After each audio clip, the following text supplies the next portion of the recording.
Hello everybody, welcome back to the Lost Mine Pokemon Trading Card Game channel. I nearly said podcast again for the 15th bajillionth time. Today we have another deck profile for you guys. It's going to be Slowbro. This deck kind of started picking up late last format pre-rotation, and it started getting better and better, and I think it will have a big jump in post-row as we see a general weakening of most meta decks. So we start off with 4 Slowpoke with Dangle Tail. You'll see here it's not 70 HP. We don't play any Potty Buddy Poffins anyway, and frankly, I don't remember if there's a 70 HP one in format. But even if there was, it's just not worth it with the amount of Pokemon we play. 80 HP, this means you're not going to be dying to random like Pult plus small damage fix math. Dangle Tail is put a Pokemon from your discard pile into your hand, which I used against Landon maybe once or twice. So it can be useful, but mainly it's just there to supply our 3 Slowking. This is the main attacker. Its Seek Inspiration attack is discard the top card of your deck, and if that card is a Pokemon that doesn't have a rule box, choose one of its attacks and use it as this attack. So you'll see a wide variety of seemingly random Pokemon that are going to be able to be used through Slowking. We have a 1/1 Yungoos and Gumshoos line. So I think this was somewhat popular last format within Slowking, but I just think it's very strong. It's a stage 1 that is once during your turn you may use this ability, switch a card from your hand with the top card of your deck. So it is a permanent Academy at Night. It is a small amount of draw. It is Iono fixing if you need it. Like you can go Academy at Night and then use, never mind, wait, no you can't. You can go Evidence Gathering, and then you can Academy at Night something. So you can put a card at the top, and then you can put the Pokemon that you want to attack with on top of the Academy at Night, and the top of your deck is fixed for the turn after. So it has multiple use cases, and it's not as big now because there isn't any shuffle your hand at the bottom, draw cards from the top of your deck effects in format. But that was one of the old use cases, but now it's just a small boost in your draw engine and a permanent Academy at Night. We have 2 Kyurem, which is the main attacker in this deck. Kyurem, for those who are unfamiliar, is discard all energy from this Pokemon and it does 1/10 to 3 of your opponent's Pokemon. So, with Slowking, being able to copy that and recycle it over and over again with Psychic Patch,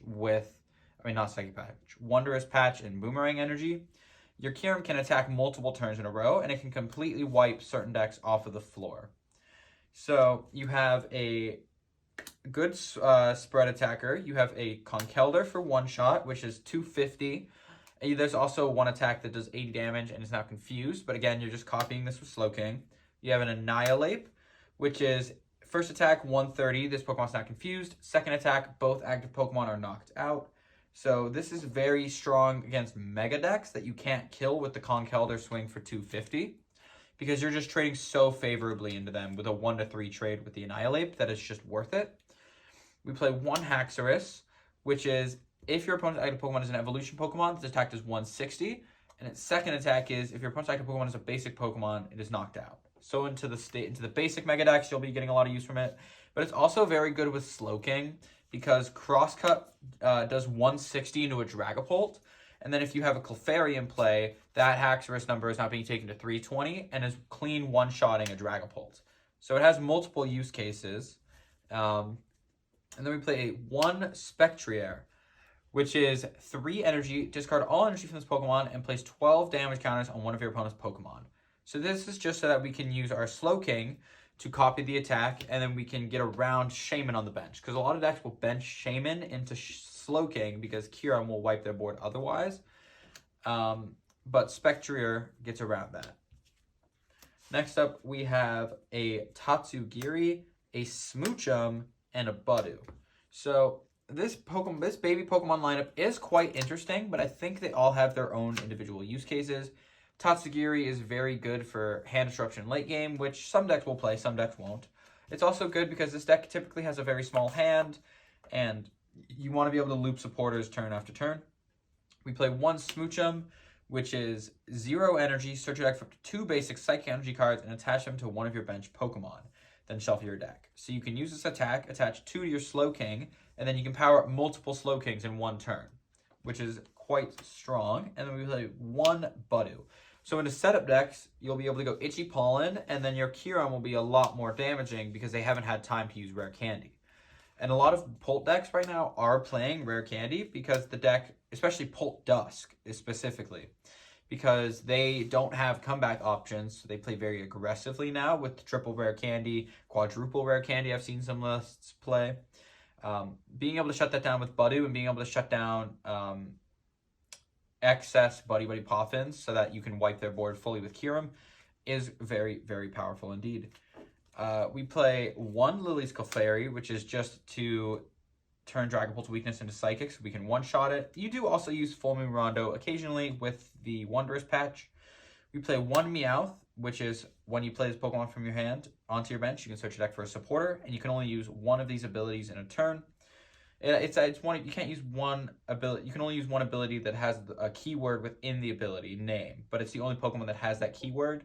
So you can only use 1 Meowth ability right now, but it might in the future affect other things. We play 1 Fez because this deck has like literally 0 onboard draw, so you just want as much as possible. And then we have 1 Latias.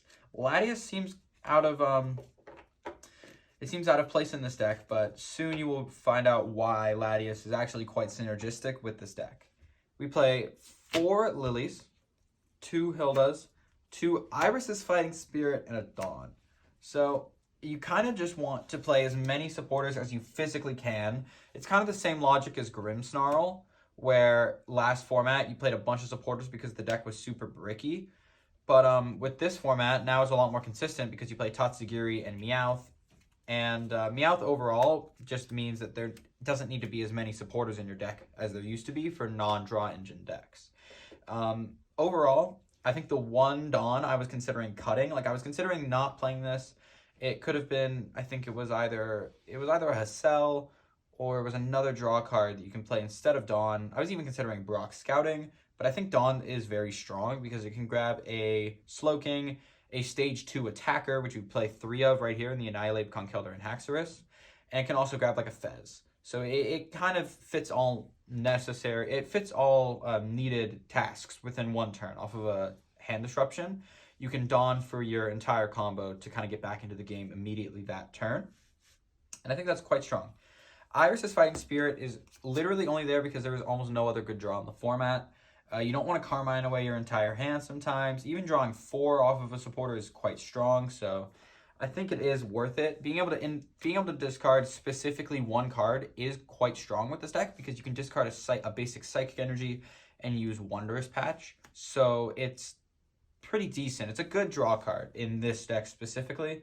Double Hilda might seem a little bit weird, but I promise you, Latias, Hilda, it will all make sense quite soon. We play 4 Pokepad and triple Ultra Ball.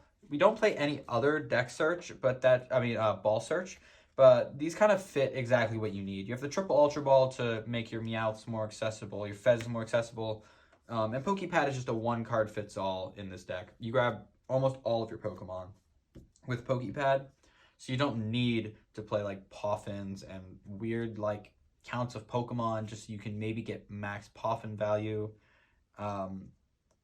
I play 4 Night Stretcher in this deck, which I think is, it wasn't in the list that I copied, but I copied the list, made some changes, but I think 4 Night Stretcher is really strong with this deck because you want to have as much you want to have as many chances as you possibly can to return Slowkings to your hand and return individual attackers like Haxorus, Conkeldurr, Annihilate into hand, or Spectrier. Stretcher is very, very strong in this deck, especially with the somewhat limited amount of basic energies we play, somewhat limited amount of energies period that we play. It can be very strong. We play triple Wondrous Patch. This is just to fix the awkward 2 energy cost of Slowking. You discard a lot of energies with Kyurem and with Spectrier and with Iris's Fighting Spirit and Ultra Balls. You're going to get Psychic Energies in the discard. It's going to be high value. We play 1 Secret Box, which is quite strong in this deck. Like, you get basically everything you need. You don't get the tool, which feels a little bit weird, but being able to grab your Stadium, your like Dawn, for example, and a Pokepad or a Night Stretcher and a Wondrous Patch, there's just no real better A-spec for this deck. Like, you don't want to shuffle your hand into your deck quite often because that means you can't stack your deck. So you can't use Stamp. Max Rod is just not necessary in a deck that plays 4 Night Stretcher. It's just a consistency buff, and I think you want as much consistency as you possibly can with this deck because it is a little inherently inconsistent. We play 4 Academy at Night, which is once during each player's turn, that player may put a card from their hand on top of their deck. That synergizes obviously very well with the Slowking. And you just want to max out your counts just to make sure that every turn 2, most likely you'll be able to hit with a Kiram, because a lot of decks will just fold to that. They will just fold on the spot to a Kiram, especially in this format where there's a lot of smaller stuff. They'll either fold to a Kiram or they'll fold to a Haxorus, knocking out their mega basic Pokemon in the active. For our energy count, we play 4 basic Psychic Energies, 2 Boomerang Energies, and 4 of these new special Psychic Energies coming out in the new set, not Ascended Heroes, the set after that.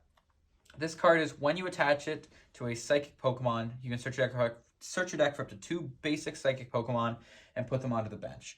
This is very good with the double Hilda. It's very strong with setting up the Smoochum and the Latias, which is why I was mentioning it. If you attach 1 energy to this thing, to like a Slowpoke on turn 1, you can power up you can put down a Latias, you can put down a Smoochum, and you can set up another Slowpoke. Or you can set up another Slowpoke and a Latias, and then you can Latias into Budu. It just offers a lot of flexibility in the deck, and it's a very big consistency buff. That's why you'll see less ball count, a lower ball count than you typically would, because a lot of the time you're finding your Slowpokes off of this energy, so you really just need everything else. So it's not as necessary to be playing a bunch of random ball cards just to hit the Slowpoke. Like, you don't need Brock Scouting as much, because that 2 basic niche that it fits, you are most likely just going to be grabbing like Latias and Slowpoke anyway, or double Slowpoke anyway. So just by playing 4 of these, double Hilda, it works as well as a Brock Scouting would, and it fills in a lot of the consistency gaps that this deck has. Double Boomerang Energy is quite good in this deck, because when you're attacking with Kiram and you discard all of your energies, you can put it back on, and then you don't need to use a Wondrous Patch. You can just attach an energy, attack again, which will happen a lot of the time. Like, this deck isn't the kind of deck where your Slowking is going to die every turn, because you're going to Kiram them, their board's going to be fully wiped, they're going to be unable to kill your Slowking, your Boomerang Energy is going to go back on, and then all you need is a Psychic Energy to just do it again, fully wipe them, take 5 or 6 prize cards, and essentially win the game on the spot. I think this deck has a lot of potential going into the next format. Your Dragon Ball matchup might be a little bit weird, but I think it's okay, especially if there is going to be a bigger shift towards straight Dragapult instead of Dragapult Dusknoir, because straight Dragapult can't kill Slowpoke on the bench. Dragapult Dusknoir can, which is going to make it a lot more threatening, but overall, I think this deck will still be fine into Dragapult even then, because if you just attack with a Kiram, they just kind of lose on the spot in a lot of situations. You're very good into basic Mega decks because of your Haxorus, your Annihilate, your Conkeldurr. You're decent in the Shaman. Shaman's definitely one of your big glaring weaknesses, but overall, I think the deck has a lot of potential. It's a lot of fun, and I would recommend that anyone who is interested in it try it. It's an interesting deck to play. It's very interesting to build too. I did quite enjoy playing this, and also you can literally not play Smoochum in any other deck, which I think makes it worth it. Thank you guys so much for watching.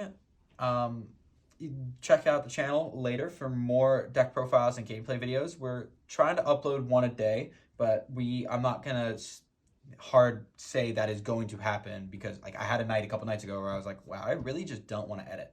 So a video didn't come out the next day. I was extremely tired that night, but we're trying to release as much content as possible in this demand-filled pre-post rotation era. So check out the channel for that. All of mine and Landon's social medias is in the description below. And thank you. Have a great day.